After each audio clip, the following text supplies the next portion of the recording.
Isang lalaking na-hold up ng cellphone ay nakuha ang motor ng hold-upper. Lalaking hinablutan ng cellphone, gumanti. Matapos kasing nakawan ng cellphone, tinangay ng biktima ang susi ng motor ng suspect. Ito pong si Mark ay na-snatchan na cellphone. Conduct an in-depth investigation kasi baka prank ito or baka baliktad yung istorya. Para hindi po sila makaalis at para malaman nila kung sino po yung suspect.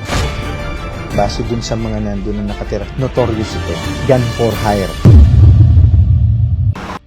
Yo, what's up? This is Real Talk Darbs, ang pambansang issue analyzer ng Pilipinas, wherein I'm trying to influence you how to think critically about sa mga recent viral social funny issues ngayon dito sa Pilipinas. And today we're gonna be talking about another viral funny issue patungkol sa trending live video ng pulis na ito. Motor, nung snatcher, tinakbo niya dito.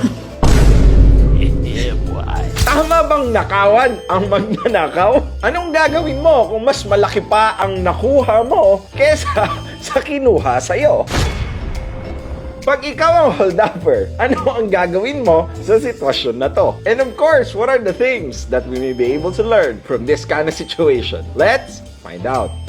First, let me give you a brief context. Ang viral video na ito ay pinost sa Facebook last Sunday, October 29. Ang pulis sa video ay kinilalang si Police Colonel Jaime Santos from Las Piñas Police Station. Dito mapapanood ang victim ng hold-upper na si Mark Russell Zapata. According to Mark, nangyari umano ang insidente around 7 a.m. sa Alabang Zapote Road. Kwento ni Colonel Jaime. Ito pong si Mark ay na-snatchan ng cellphone. Siya po ay nakipampuno sa snatcher na may daladalang motor.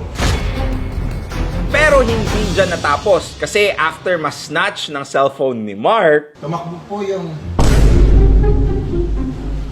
yung snatcher, habang naagaw naman niya yung susi at tinakbo naman niya yung motor ng snatcher. napaka-rare daw ng ganitong uri ng kaso. So, napakapambihirang kaso po nito dahil ito po ay nangyayari lamang sa TikTok. Nanonood ka ba ng TikTok? Nanonood daw siya ng TikTok. Napag-alaman din na pareho pa si Mark at yung snatcher niya na nasa Cavite. Baka magkita-kita lang sila doon. Napanood daw ito ni Mark sa TikTok kung paano i-handle o i-encounter ang ganitong klaseng sitwasyon. Panood niyo sa TikTok po yung paano kumounter sa snatcher. Kaya naman daw ito ang reason kung bakit pumunta si Mark ng police station. Now, kahit daw natatawa sila sa nangyari, ay ongoing ang investigation sa kaso. Gamat natatawa po kami pare-pareho, ang aming pong investigator, si PCMS sa Torreon ay pupunta po sa Bacoor. Dagdag pa rito, sabi ni Colonel Jaime, Kaya po tayo nagla-live dito para po sa kaalaman ng lahat. Salamat po at magandang umaga po sa inyo. nakareceive din ito ng libo-libong sentiments mula sa mga netizens. Gaya na lamang ni Elizabeth, "Mabuti sir, marunong po siyang magmotor." Sabi naman ni Donut by Donut, "So paano po yon? Walang kaso? Baka magreklamo din po yung snatcher." Naninakaw yung motor niya. Sabi naman ni Velasquez Arnold, "Malapit na kasi ang Pasko kaya nag-exchange gift sila."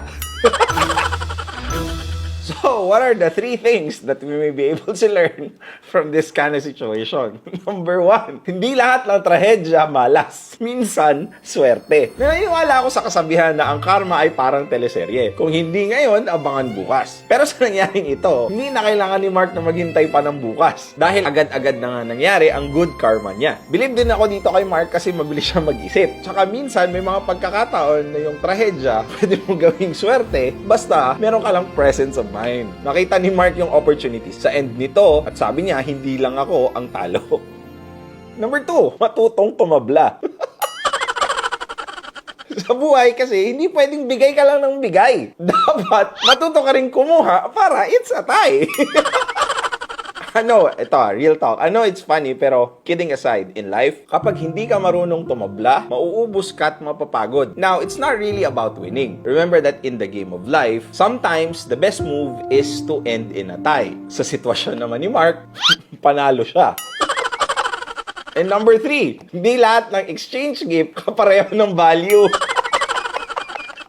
What I mean by this is wag ka agad magpasilaw sa nakikita ng mata. You never know na mas malaki ang mawawala na value dahil nagpadala ka sa bugso ng damdamin. Tulad na lamang nung snatcher. Akala nung snatcher panalo siya ng 10K worth na cellphone. Kaso paano kung 80,000 worth pala yung motor niya? Tapos hinuhulugan niya pa pala. Guys, kung kayo ang snatcher, anong gagawin mo? Babalik mo yung cellphone? I-report mo si Mark? This is another life lesson na hindi mo na gagawin. Real talk.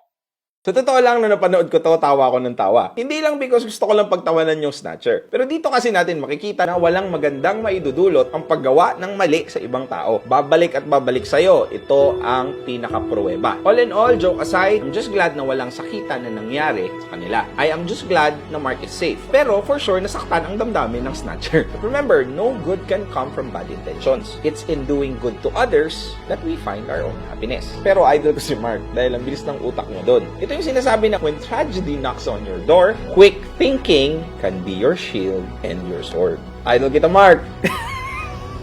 Akala ko ikaw ay akin.